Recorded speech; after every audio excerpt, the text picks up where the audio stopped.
Hello everyone, this is KC. I am back again with another exciting video, and I have my good friend Kevin Connolly here. He's in a nice suit.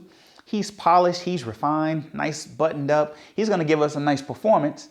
Me, on the other hand, I have my sleeves rolled up. I have my tie dropped down because I really believe that I was created and I was put on this earth to make even the most difficult things pretty simple. So what I'm gonna do is I'm going to approach music in a way that you have never seen before. I'm going to give some formulas and some equations and just some methods that you're not going to learn in any school, in any textbook. It doesn't matter if you play country, if you play R&B, if you're a gospel musician, if you play pop music, or maybe even jazz.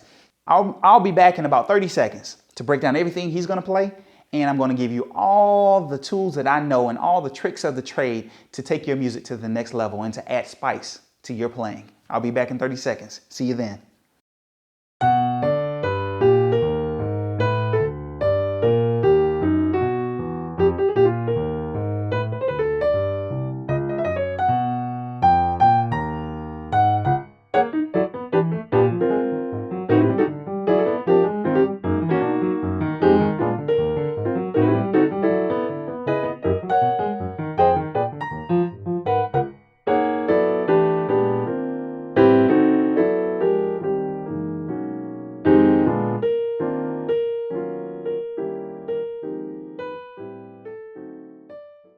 So we have 5 minus 2 equals 3. Now, most of you who know me, you know I want to give you some tools that you can use instantly. All right, this isn't play it now, but this kind of has the feel of play it now. So watch this. All right, and what I did was I did 5 minus 2. Here's 5 minus 2 equals 3, and I have this F chord, so I just decided to do an F pentatonic scale. And I'm not gonna, get real deep with theory and things like that, but I do want to show you some quick ways to absolutely transform your playing. So let's say you're singing a song. You want to go to the 5, to the 1. It focuses more on a progression. So what we want to do is 5 minus 2, so 5 minus 2 equals 3, and we have that thing there. What we want to do is we're going to hold and drop. So watch this. I'm telling you, this blew me away when I discovered this. Okay, what I'm doing right now is I'm listening to this guitar loop, and we are together are going to find ways we can add or use the 5 minus 2 equals 3 hold and drop move. Okay, so we're listening here. We can tell that he's in G minor. And don't forget, this is included in this series, so you can have the same loop to be able to practice with. All right, so we're at a G, D to the E flat, and the bass to the C, and it just loops. Watch this.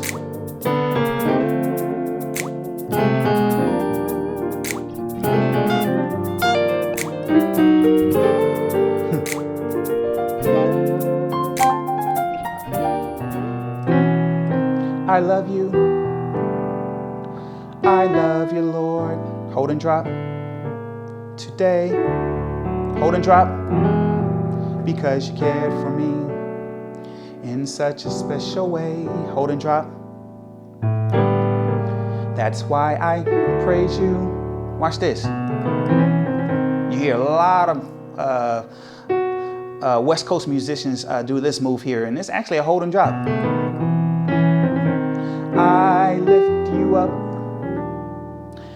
and I magnify your name. Now, I used to do this, and I magnify your name. Now, there's nothing wrong with playing like that. That's an old 1990, early 2000s move. But this is 2015. Depending on when you see this video, it may be 2020. What we can do is use some fillers. Again, there's a chapter on fillers, but what we can do is, and I magnify your name. Hey.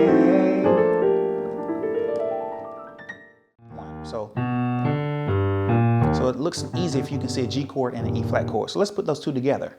You got it?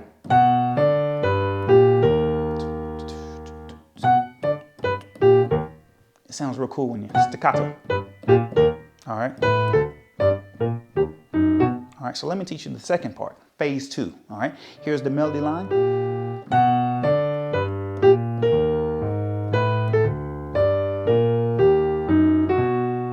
All right, now watch this.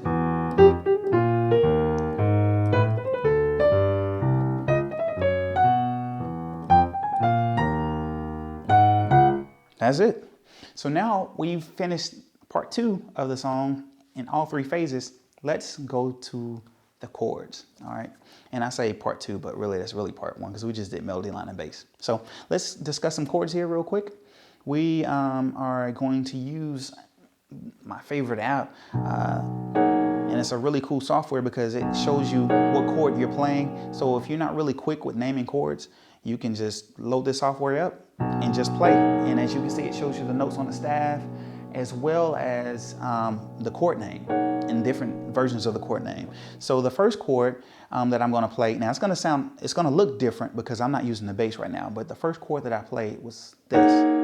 All right, but the official chord name is, because in order for this app to work, you want to hit the bass line. So B is the bass note. All right, so that's the first chord, which we see that's a B major 9 at 13. Now I'm going to do another one here. Now this is the chord that I'm playing, but this is over D. So that's a D6-9. Now I'm going to do another D6-9, another 6-9 chord, but it's going to be in the key of G. So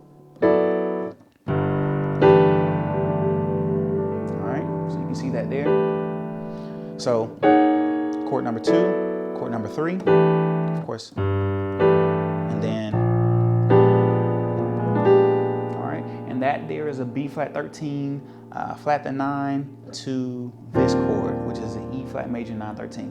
Now what I want to do is, if you're a beginner, I'm gonna tell you what my brain is saying. All right, this is how I think of this song. I'm thinking I want to do a real cool chord in B. So you could do a song like Hallelujah. That's the chord to take you there. Hallelujah. So that's a cool 1 chord. Now I'm thinking to myself, I want to do a cool D chord. So Hallelujah. That's a cool 1 chord. All right. And again, I want to do a cool 1 chord in the key. To do a 4/5. How great is our God. And in my church, we don't end it on the 1. We do, how great is our God. Sing with me, how great. 1/6 is our God. And all will sing, how great is our God. We end on the 6. You can also make it minor. Now, I grew up in a church, and you know, we had this little move here. It's really the minor pentatonic. It's crazy, but so if you know you're playing the shop music,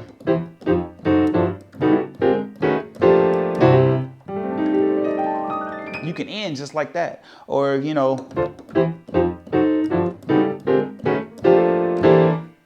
what can you do? The other minor. All right. So there's so many different ways you can maneuver this pentatonic scale. Baby, take it to the 1, make it minor. Take it to the 2, take it to the next key. Oh, take it to the 1, make it minor. Take it to the 2, take it to the next key. Oh, take it to the 1, make it minor. Take it to the 2, take it to the next key. Oh, take it to the 1, make it minor. Take it to the 2, take it to the next key. Take it back to the 1.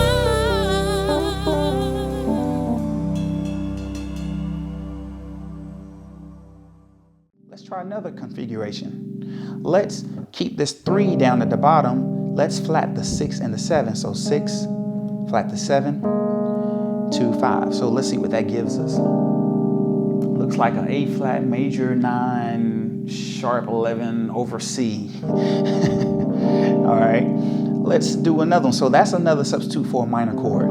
So amazing grace, how sweet the sound that saved a wretch.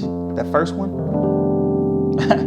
like me. All right, and go down.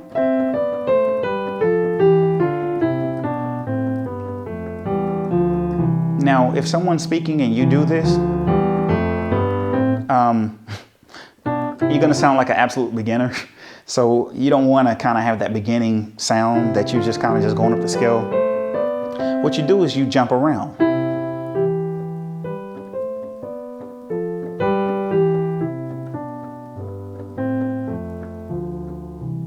The same thing, I'm just randomly going. Now, what we're going to do is fill it up. So I'm going to do different little things, and I'm going to teach this, but I want to show you what I mean by fill it up.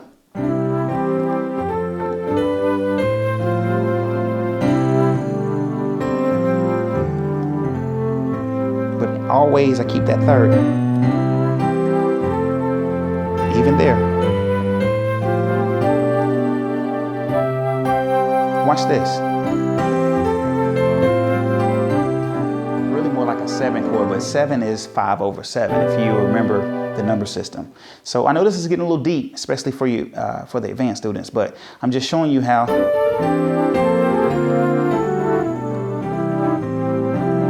And just practice it. You don't have to walk. You don't have to walk down the whole time, or you can walk down the whole thing. Watch this.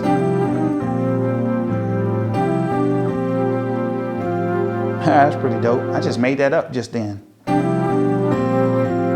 Try it again, another key. Woo. I mean, this is just amazing. I'm teaching myself something here on the spot. Few moments to break down 12 chords, 12 keys in 12 seconds. It has been the highest. I mean, I can't really explain the love that I've received from you all concerning that video.